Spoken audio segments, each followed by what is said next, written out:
nombre es Javier Muriel y soy bombero del CPI de Badajoz en el Parque de Don Benito Villanueva. El objetivo de este vídeo es mostrar de manera segura y eficiente la utilización de un ventilador para la extracción de humos y gases del interior de un recinto inundado y sustituir estos por aire limpio y fresco.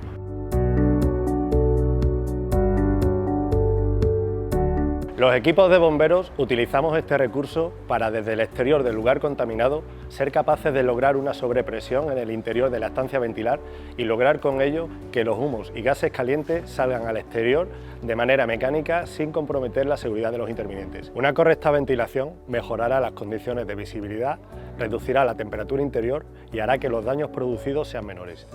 El ventilador se utiliza cuando el viento natural es nulo o insuficiente. Este modelo está especialmente indicado para ventilar pequeños edificios o chalets de una única puerta. Para la manipulación y posterior utilización del ventilador, debemos estar equipados con los EPI adecuados que nos indica el fabricante. Estos son un mono de trabajo o traje de intervención, unas botas de trabajo, guantes de protección, también necesitaremos protección auditiva, pantallas de protección o gafas de protección y un casco.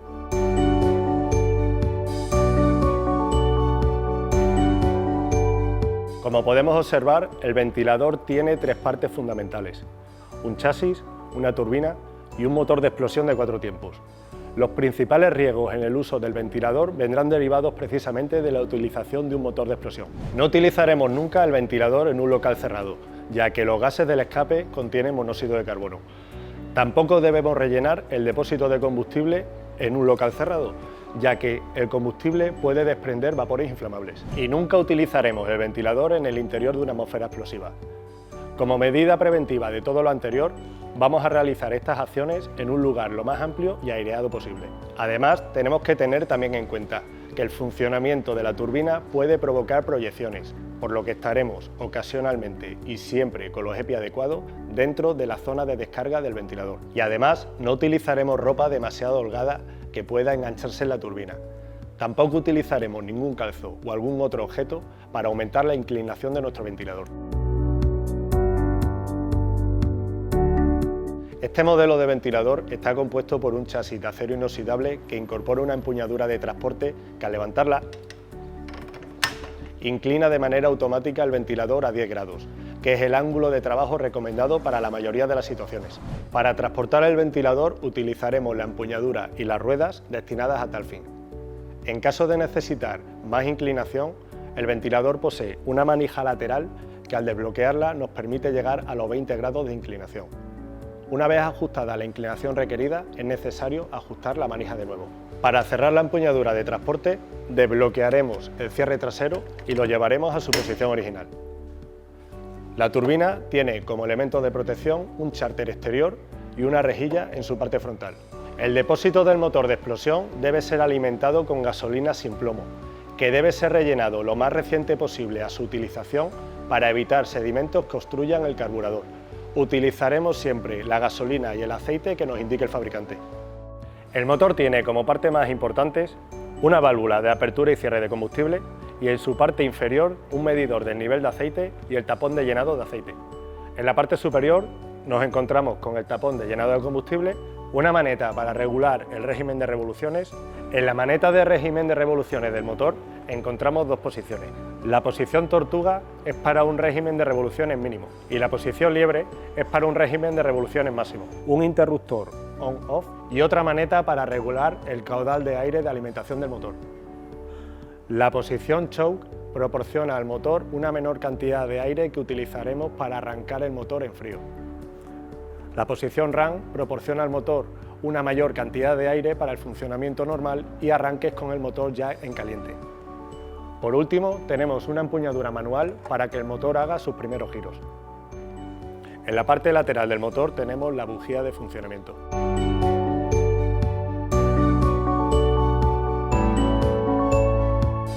Antes de utilizar nuestro ventilador, comprobaremos que el nivel del depósito de combustible se encuentra lleno sin que haya ningún vertido en el exterior.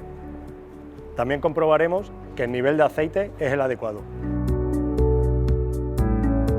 Para una correcta ubicación de nuestro ventilador, tenemos que elegir la apertura de entrada de aire y la de salida de humo y gases más adecuada. ¿Cómo vamos a hacer esto? Tenemos que tener en cuenta que la zona a través de la cual vamos a evacuar los humos y los gases calientes no haya ninguna fuente ni de tensión ni de calor que pueda comprometer la seguridad de los intervinientes. También debemos tener en cuenta que el humo se dirija a la zona lo más despejada posible para no crear daños adicionales. El fabricante nos indica que la abertura mínima de evacuación de los humos debe ser igual a la de entrada de aire, siendo lo ideal que la apertura de evacuación de humos y gases sea el doble que la de entrada de aire. ¿Qué tamaño de entrada de aire debemos utilizar? El suficiente para que lo cubramos con el cono de aire generado por el ventilador. Para cubrir adecuadamente la abertura de entrada, colocaremos el ventilador a una distancia de ella entre 0,9 y 6 metros en función del tamaño que tenga la abertura.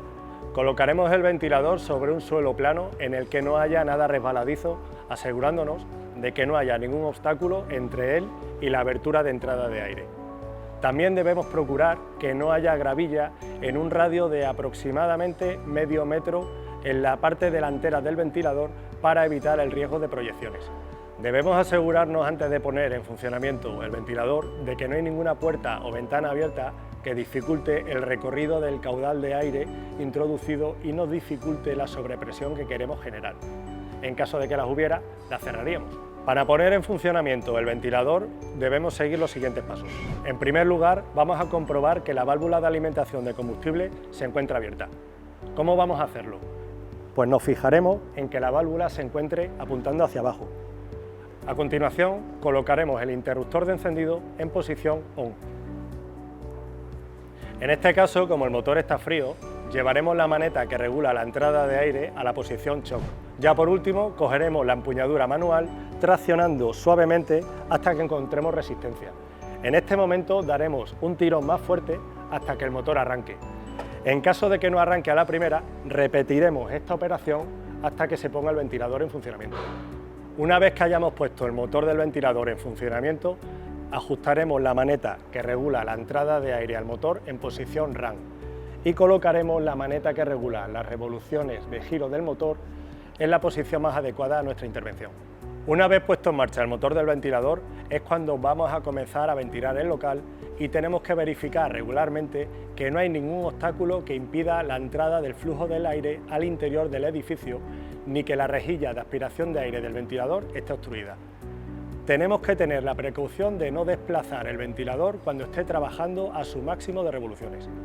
Una vez que hayamos finalizado el trabajo, vamos a proceder a apagar el ventilador. Primero vamos a llevar la maneta que controla las revoluciones del motor a su posición mínimo, en tortuga. Luego pondremos el interruptor ON-OFF en posición OFF. Y por último vamos a cerrar la válvula de alimentación de combustible. Recordad que si hacia abajo estaba abierta, hacia la derecha está cerrada. Una vez que hayamos utilizado el ventilador y a la hora de repostar el combustible, debemos de tener la precaución de esperar un mínimo de 2 minutos a que el motor se enfríe para poder abrir con seguridad el tapón de combustible. Además, vamos a procurar no tocar las partes más calientes del motor, como pueden ser el cilindro y la zona del escape.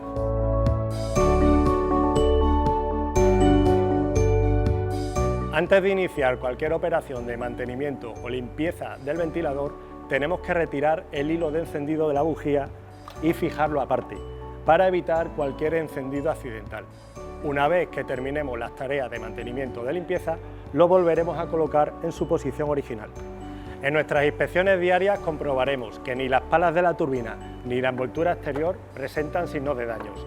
También comprobaremos que el nivel del aceite del motor es el adecuado. Con el motor apagado tiraremos del dispositivo de arranque del motor. Si se produce algún ruido raro o la turbina se haga rota, pararemos inmediatamente y nos pondremos en contacto con el fabricante.